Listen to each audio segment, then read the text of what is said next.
orang mencari nafkah bukan seberapa banyak duitnya. Karena kalau yang dinilai sama Allah seberapa banyak duitnya, akhirnya orang yang contoh yang korupsi, ngambil hak orang lain, mencuri, ngegarong, itu kan hasil yang tidak halal. Melipat gandakan uang, atau yang kayak lagi viral ada jenglot di kotak terus keluar uang banyak gitu.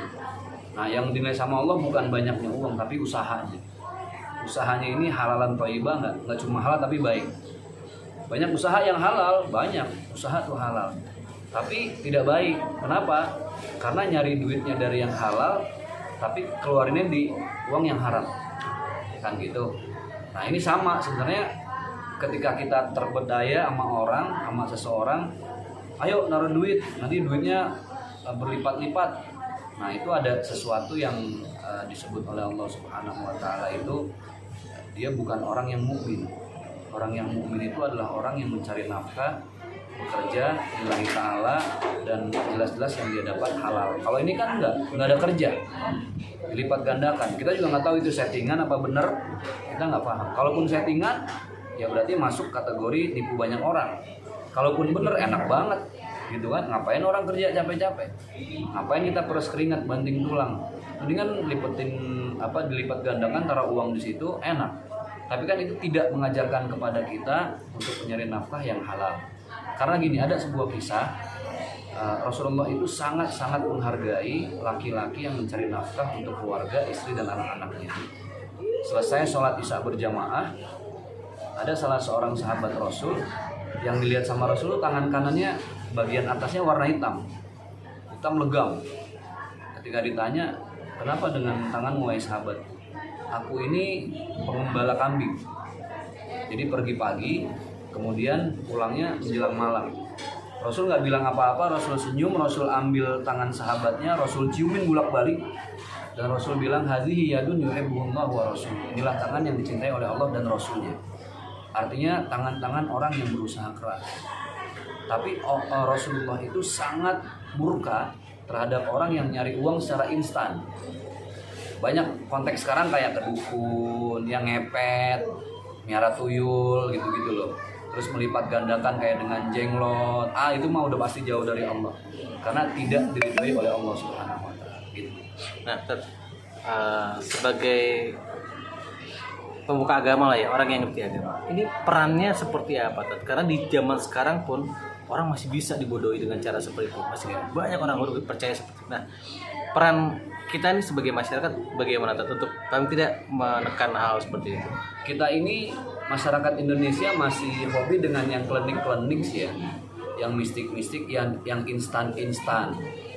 Makanya contoh waktu itu ada anak kecil yang bisa ngobatin, nyelupin tangan ke pakai batu itu, ponari itu hilang gitu aja udah.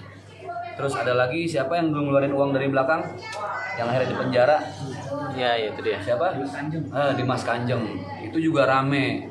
Bahkan yang kena bukan orang-orang bodoh, pejabat, profesor, doktor kena. Makanya betul saya mikir, Rasulullah bilang ke puncak keilmuan seorang itu bukan titel, bukan profesor, bukan dokter, bukan pejabat, tapi puncak keilmuan seseorang itu adalah keakraban dirinya dengan Allah Subhanahu wa taala.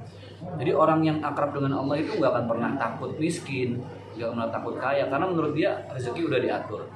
Tugas manusia cuma berusaha. Nah, masyarakat menurut saya jangan terjebak pada hal-hal yang cepat instan. Jangankan urusan yang kayak gitulah, urusan haji umroh aja ketika ada yang murah bayar, ujung-ujungnya ketipu miliaran, ketipu bahkan ratusan M. Yang jelas-jelas, yang real, yang konkret, yang objektif. Islam itu simpel sebenarnya. Kalau mau cari uang ya ada hukum Allah, ada hukum kausalitas, ada sunnatullah. A'udzubillahi minasyaitonirrajim, wabtaghi fima ataqallahu darul akhirah wa la tansa nasibaka minad dunya. Kita emang disuruh investasi akhirat sebanyak-banyaknya, tapi kata Allah jangan lupa dunia harus dicari. Ingat, dicari bukan untuk dimiliki. Dunia itu dicari untuk jadi jembatan kita buat menggapai akhirat yang lebih baik. Jadi nggak usah lah ikut-ikutan gandain uang segala macam. Hati-hati, propagandanya udah banyak lewat sosmed segala macam. Yang real, mendingan yang jelas orang jual es kelapa modal 1.500 ada untung 2.000 3.000 itu halalan thayyibah. Apakah ini mas akhir zaman Ustaz? Kayak gini. Oh iya. Jadi tanda-tanda akhir zaman itu banyak ya. Rasulullah sudah memberikan beberapa indikasi, beberapa sinyal. Salah satunya kata Rasul ketika manusia yuhibbunal qusur wa yansawnal qubur. Manusia mulai berlomba-lomba membangun gedung-gedung pencakar langit tapi lupa dengan rumah yang paling abadi, kuburannya masing-masing. Yuhibbunad dunya wa yansawnal akhirah. Tanda-tanda akhir zaman diantaranya lagi adalah mereka mulai mengejar dunia, terpedaya dengan tipuan-tipuan muslihat, tipuan-tipuan yang berbentuk klinik, kayak menggandakan uang dan lain sebagainya.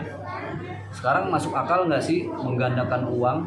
Ya mending orang nggak usah kerja lah, mending orang nggak usah capek-capek pergi pagi ngantor macet, lelah pulang udah kecapean, nggak usah gandain uang, selesai urusan. Tapi ini mempengaruhi keseimbangan alam. Padahal alam ini sudah diatur sama Allah. Wa ja'alna al-laila libasa wa ja'alna an-nahara ma'asha. Itu kata Allah. Allah sudah menciptakan malam buat istirahat. Allah menciptakan siang buat cari nafkah. Jadi cari nafkahnya harus dengan keringat banting tulang. Jadi pesan saya buat seluruh masyarakat, jangan terpedaya. Pasti ada sesuatu yang nggak terungkap. Apalagi sekarang teknologi digital udah serba canggih. Kita kan nggak tahu ada trik apa gitu loh. Kalaupun emang itu settingan, kalaupun itu benar, bukan kebenaran yang diridhoi oleh Allah Subhanahu Wa Taala. Kalau kebenaran tidak diridhoi, berarti itu jatuhnya dosa dan kezaliman.